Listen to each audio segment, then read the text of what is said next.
So welcome back again, and today we will do the multiple choice questions और इसमें हम करेंगे MCQs।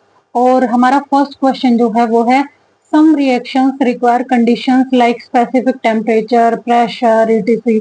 While writing chemical equations for such reactions, where are these conditions usually mentioned? तो मैंने आपको बताया था जब रिएक्शन समझाई थी, तो जब हम एरो का ऐसे निशान लगाते हैं तो उसके ऊपर हम टेम्परेचर को ऐसे डेल्टा से दिखाते हैं, ठीक है। ऐसे ही हम प्रेशर को दिखाते हैं, तो कहने का मतलब हम एरो के ऊपर शो करते हैं। ओके, ये आपके सीबीएसई 2022 का क्वेश्चन है। Given here is the equation of a chemical reaction, ठीक है। यहाँ पे एक केमिकल रिएक्शन दे रखी है जो कि magnesium plus oxygen magnesium oxide, which of the following can be said about the equation.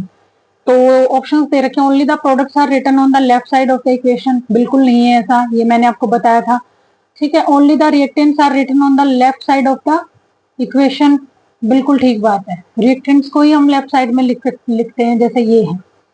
Both the reactant and products are written on the left side, बिल्कुल गलत है, दोनों लेफ्ट साइड थोड़ी होंगे। Both the reactant are right side, नहीं, तो हमारा equation जो आंसर है वो है B. Now the third question, chemical equations are balance to reflect.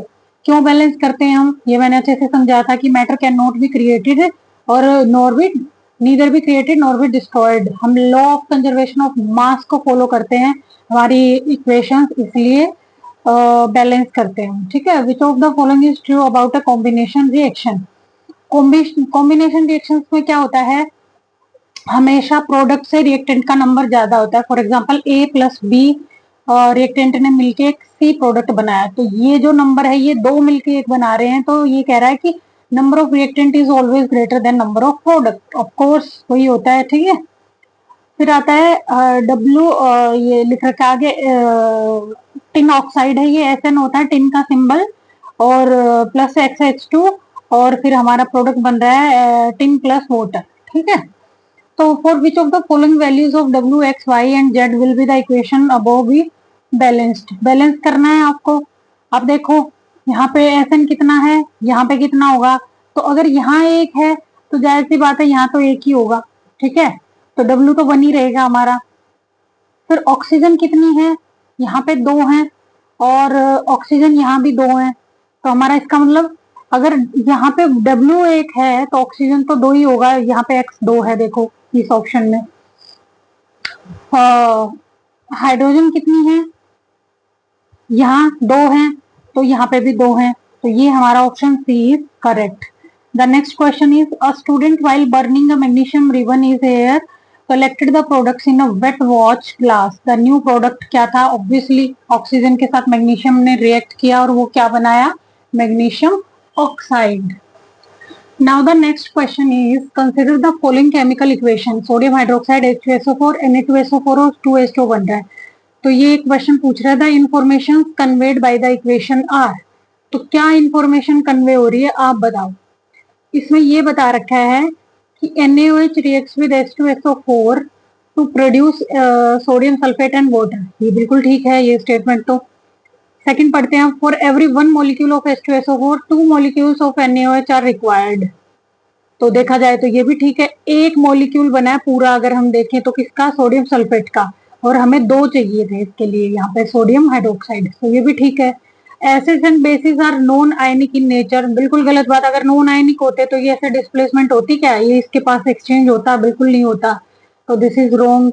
और फोर्थ स्टेटमेंट है, this is not a redox reaction. Redox reaction क्यों नहीं है, जिसकी ऑक्सीजन गई बेचारा उसका तो रिडक्शन ही हुआ है, तो ये भी गलत है। तो हमें करेक्ट स्टेटमेंट बतानी है, तो हमारी फर्स्ट और सेकंड स्टेटमेंट जो है वो करेक्ट है, तो option A is true. The next question है, ये आपके कई बार आता है और ऐसे पूछ लेता है, ये सीबीएसई 2022 का क्वेश्चन है। Select the correct matching in the following table in connection with the given chemical reaction. Copper sulphate है, आयरन है, और आयरन सल्फेट और कॉपर बन गया। ये आपको अच्छे से पता है, यहाँ पे कौन सी रिएक्शन हुई, यहाँ पे डिस्प्लेसमेंट रिएक्शन हुई है, आयरन ने कॉपर को डिस्प्लेस कर दिया, ठीक है। तो आपको इनिशियल कलर ऑफ सॉल्यूशन बताना है, मैंने आपको बताया था कॉपर सल्फेट ब्लू कलर का होता है, और फाइनल कलर सॉल्यूशन का कैसे हो जाता है, पेल ग्रीन हो जाता है। कैसा हो जाता है, पेल ग्रीन, ठीक है। और final colour of iron nail कैसा हो जाता है, ब्राउनिश हो जाती है, और रिएक्शन कौन सी है, डिस्प्लेसमेंट रिएक्शन है, तो option D is correct. Okay, consider the following process, dilution of sulphuric acid, ठीक है, sublimation of dry ice, condensation of water vapours और dissolution of ammonium chloride in water, the endothermic processes are. कौन कौन सी reaction endothermic, endothermic वो हैं जिनमें हमें heat देनी पड़ती है बाहर से। तो सब्लिमेशन ऑफ ड्राई आइस, आप खुद को पता है बाहर आप बर्फ को खुला छोड़ दोगे और वो भाप बन के उड़ेगी, तो क्या वो अपने आप उड़ जाएगी, हमें कुछ तो एनवायरमेंट से हीट अब्सॉर्ब कर रही होगी, तो ये एंडोथर्मिक का एग्जांपल है। डाइल्यूशन ऑफ सल्फ्यूरिक एसिड, ये बिल्कुल गलत है क्योंकि डाइल्यूशन का मतलब एडिशन ऑफ वाटर होता है, किसमें, एसिड में, ठीक है। और जब हम वाटर ऐड करते हैं या एसिड को वाटर में ऐड करते हैं, उसको डाइल्यूट करते हैं, तो वो मैंने बताया था हाईली एक्सोथर्मिक रिएक्शन होती है, इतनी हीट रिलीज होती है, इसलिए हमें वो रिएक्शन बड़ी केयरफुली भी करनी होती है, नहीं तो एसिड स्पिल आउट कर जाएगा, एनर्जी इतनी रिलीज होती है, ठीक है, तो ये रॉन्ग है। फिर थर्ड ऑप्शन है condensation of water vapour, water vapour का ठंडा होना, ऑब्वियसली वाटर वेपर बन रही थी और वो फिर किस में कन्वर्ट होगी, भाप थी जो, वो वापस पानी में कन्वर्ट होगी, कंडेंसेशन हो गया, तो वो कौन सी रिएक्शन है, ये भी एंडोथर्मिक का एग्जांपल है। Dissolution of ammonium chloride in water नहीं, ये एक्सोथर्मिक रिएक्शन, अमोनियम क्लोराइड को जब आप वाटर में डिसोल्व करोगे तो हीट रिलीज होती है, ठीक है, तो हमारे ऑप्शन सेकंड और third is correct. Now the next question, वो भी आपके सीबीएसई 2022 का है। When lead nitrate powder is heated in a boiling tube we observe, आपको अच्छे से पता है हमारी जो NO2 गैस रिलीज होती है, और जो NO2 गैस होती है वो ब्राउन फ्यूम्स के साथ आती है, ठीक है, ये हमने रिएक्शन की भी थी। Now the next question is, student took sodium sulfate solution in a test tube and added barium chloride solution. He observed that an insoluble substance has formed. उसने एक सोडियम सल्फेट सॉल्यूशन को test tube में लिया और उसमें barium chloride solution बना दिया, और एक इनसॉल्युबल सब्सटेंस तो हमारा प्रेसिपिटेट ही बनता है, और the colour and molecular formula of the insoluble substance is, तो आपको अच्छे से पता है जो बेरियम क्लोराइड सोडियम सल्फेट में गया तो उसने बेरियम सल्फेट का येलो कलर का, सॉरी व्हाइट कलर का पीपीटी बनाया, और ये कंपाउंड था, ठीक है, option E C is correct. Now the next question, glucose है, ऑक्सीजन है, कार्बन डाइऑक्साइड और वाटर बन रहे हैं, the above reaction is an, of course endothermic reaction होती है, कैसे, क्योंकि यहाँ पे वो सनलाइट की फॉर्म में हीट भी लेता है, ठीक है, प्लांट, तो सनलाइट की फॉर्म में ले, इलेक्ट्रिसिटी की फॉर्म में ले, टेम्परेचर की फॉर्म में ले, सारी की सारी एंडोथर्मिक का ही एग्जांपल होती है, ठीक है। The next question is, which of the following statement, देखो क्वेश्चंस का लेवल देखो आप कैसे घुमा के दे रहे हैं, which of the following statements about the reaction given below are correct. Manganese oxide है, HCl है, तो क्या बन गया, सॉल्ट बन गया, मैग्नीज क्लोराइड और वाटर और क्लोरीन, तो इसमें ही आपको क्या बताना है कि HCl is oxidise to Cl2। Oxidise का एक डेफिनेशन ये भी होती है जब आपकी हाइड्रोजन चली जाए, तो HCl में से हाइड्रोजन चली गई तो इसका ऑक्सीडेशन हुआ है, ठीक है, Cl2 में, बिल्कुल ठीक है। MnO2 इज रिड्यूस, बिल्कुल रिड्यूस हुआ है क्योंकि इस बेचारे की ऑक्सीजन चली गई है, ठीक है, तो ये भी ठीक है। तो 1O2 ये भी पढ़ लेते हैं एक बार, MnCl2 acts as an oxidising agent, MnCl2 ये कहां से आ गया ऑक्सीडाइजिंग, ये तो बना ही बाद में है। HCl acts as an oxidising agent, HCl oxidising agent कहां से बना, HCl ऑक्सीडाइजिंग एजेंट तो हो ही नहीं सकता क्योंकि HCl ने तो खुद क्या बनाया है, Cl2, ठीक है। तो अगला क्वेश्चन है, it is important to balance the chemical equation to satisfy the law of conservation of mass, which of the following statement of the law is incorrect? The total mass of the elements present in the reactants is equal to the total mass of the elements, ये ठीक है, correct. हमें तो क्या बतानी है, incorrect बतानी है, तो क्वेश्चन में आपको ये भी ध्यान रखना है कि इनकरेक्ट पूछ रहा है या करेक्ट पूछ रहा है, ठीक है, तो ये तो ठीक है। फिर the number of atoms of each element remains the same before and, बिल्कुल ठीक है, ये भी स्टेटमेंट ट्रू है। The chemical composition of the reactant is the same before, chemical composition बिल्कुल सेम नहीं होती भाई, केमिकल रिएक्शन का मतलब चेंज इन केमिकल कॉम्पोजिशन, तो सेम कैसे रह जाएगी, क्योंकि गलत ही सही है और सही हमारा ये है, ठीक है। Now the next question, next question है which one of the following reactions is categorised as thermal decomposition. Thermal decomposition मतलब जहां पे हीट की फॉर्म में डिकम्पोजिशन हो, हीट दी जाए, ठीक है। तो थर्मल डिकम्पोजिशन का एग्जांपल बताना है। वाटर को तो ऑफकोर्स ऑक्सीजन और हाइड्रोजन में हम इलेक्ट्रोलिसिस, तो ये इलेक्ट्रोलिटिक डिकम्पोजिशन का एग्जांपल है, थर्मल का नहीं है, ठीक है। फिर आता है सिल्वर ब्रोमाइड, ये तो सिल्वर ब्रोमाइड और सिल्वर क्लोराइड दोनों के दोनों, देखो ये भी है, ये हमेशा सनलाइट की प्रेजेंस में ही होती है दोनों रिएक्शन। तो ये तो क्या बोलते हैं, photon electrolytic decomposition, photon decomposition का एग्जांपल है, फोटो डिकम्पोजिशन का। बचा हमारा कैल्शियम कार्बोनेट, जहां पे हम हीट देते हैं तो वो कैल्शियम ऑक्साइड में उसमें टूट जाता है। तो ये है आपका थर्मल डिकम्पोजिशन का एग्जाम्पल। कितना अच्छा क्वेश्चन था, आपका सीबीएसई 2022 में आया था। स्टडी द एक्सपेरिमेंटल सेटअप और आपको बताना है करेक्ट ऑप्शन, ठीक है। डाइल्यूट HCl है आपके इसमें, और आपने क्या डाला है इसमें, K2CO3 पोटेशियम कार्बोनेट, ठीक है। तो आपको बताना है आपका जो कैल्शियम हाइड्रोक्साइड सोल्यूशन बन रहा है, ये क्वेश्चन देखते हैं अब क्या पूछा है इसने। इसने बोला है P, ये तो Q है, ये P और ये HCl। तो उसने ये पूछा है कि जो P है वो क्या है, K2CO3, और ये जो गैस निकल के गई है ये क्या है, अच्छा ये लाइम वाटर का कलर चेंज कर देगी। देखो देखो देखो देखो, हमारा जो ये K2CO3 है, इसकी रिएक्शन ये क्या है, पोटेशियम कार्बोनेट, और इसके हम एसिड के साथ रिएक्शन करवाएंगे तो ये मेटल कार्बोनेट है। ध्यान से देखो, पोटेशियम एक मेटल है और कार्बोनेट इसके साथ है, तो मेटल कार्बोनेट्स एसिड के साथ रिएक्शन करके हमने देखा था, मैंने बताया था, मेटल कार्बोनेट और हाइड्रोजन कार्बोनेट दोनों ही एसिड के साथ रिएक्शन करके CO2 गैस रिलीज करते हैं। CO3 इसके पास था तो CO2 रिलीज करता है, और उस गैस के लिए हम एक टेस्ट करते हैं, वो क्या है, लाइम वाटर टेस्ट। यही होता है, इसको हम लाइम वाटर भी बोलते हैं। लाइम वाटर क्यों है, कैल्शियम हाइड्रोक्साइड सोल्यूशन है। जब उस गैस को इसमें से हम पास करवाएंगे तो इस टेस्ट ट्यूब में इस सोल्यूशन का कलर मिल्की व्हाइट हो जाता है, जिसकी वजह से हम समझ जाते हैं कि CO2 गैस रिलीज हुई है, ठीक है। तो ये ऑप्शन ऊपर K2CO3 तो था, लेकिन यहाँ पे Cl2 गैस रिलीज नहीं होती, ये क्यों गलत था।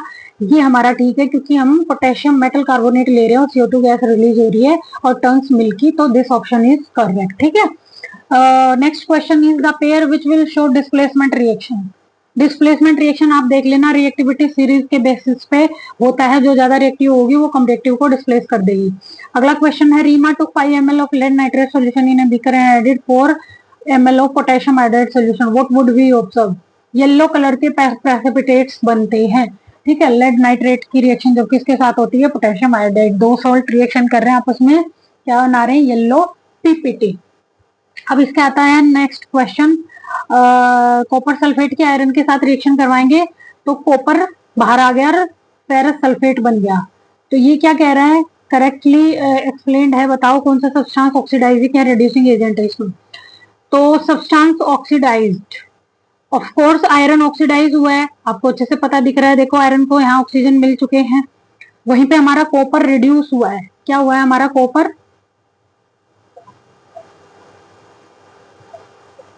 अच्छा रिड्यूसिंग एजेंट बताना है, तो रिड्यूसिंग एजेंट भी हमारा आयरन ही है।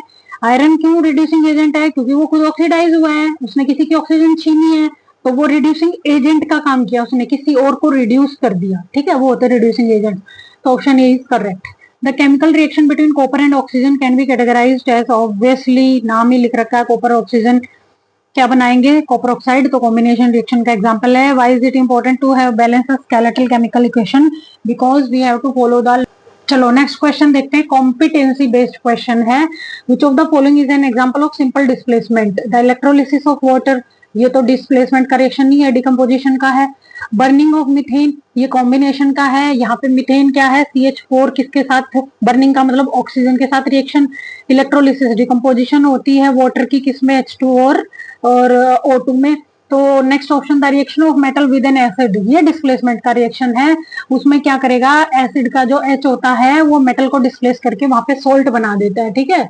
जैसे कि अगर मैं बात करूं HCl प्लस सोडियम है तो क्या आ जाएगा, NaCl बन जाएगा और हाइड्रोजन मान लो बाहर आ जाएगी। कहने का मतलब है ये होती है डिस्प्लेसमेंट रिएक्शन, ठीक है। और ये ऑप्शन ठीक है। फिर विच one of the following process involve chemical reactions? Storing of oxygen नहीं, ये कोई केमिकल रिएक्शन नहीं है। लिक्विफेक्शन भी ऑफ एयर नहीं, ये फिजिकली हम चेंज कर रहे हैं, उसको लिक्विफाई कर रहे हैं। Keeping petrol in China division open, फिर क्या हो गया, रख देंगे तो रख देंगे। और heating copper wire in presence of air, यहाँ पे केमिकल चेंज आ जाएगा, कॉपर ऑक्साइड बन जाएगा जब हीट करेंगे, ठीक है। अगला क्वेश्चन है, ये भी कॉम्पिटेंसी बेस्ड क्वेश्चन है। Which one of the following is a necessary condition for all chemical reactions? ठीक है, there should be physical contact between the reactants. Of course बिना फिजिकल कॉन्टेक्ट के रिएक्शन होगी कैसे? दूर दूर से थोड़ी रिएक्शन करवा दोगे आप, ठीक है। तो ये स्टेटमेंट ट्रू है आपकी। The following reaction is used for the preparation of oxygen gas in the laboratory, ठीक है। ये है तो विच of the following statement is correct about the, it is a decomposition reaction, क्योंकि हीट कर रहे हैं तो डिकम्पोजिशन का एग्जाम्पल है। और एंडोथर्मिक भी है, डिकम्पोजिशन है तो एंडोथर्मिक है क्योंकि हम हीट दे रहे हैं इसको बाहर से, ठीक है। In which of the following chemical equations abbreviation represent the correct states of the reactant and product involved at reaction temperature? ये देखो, हाइड्रोजन गैस होती है, ऑक्सीजन भी गैस होती है, वाटर हमारा लिक्विड बनता है, तो this option is correct. Electrolysis of water is a decomposition reaction. The mole ratio of hydrogen and oxygen, यहाँ पे बहुत अच्छा क्वेश्चन, ये अच्छा क्वेश्चन है, पूछता है।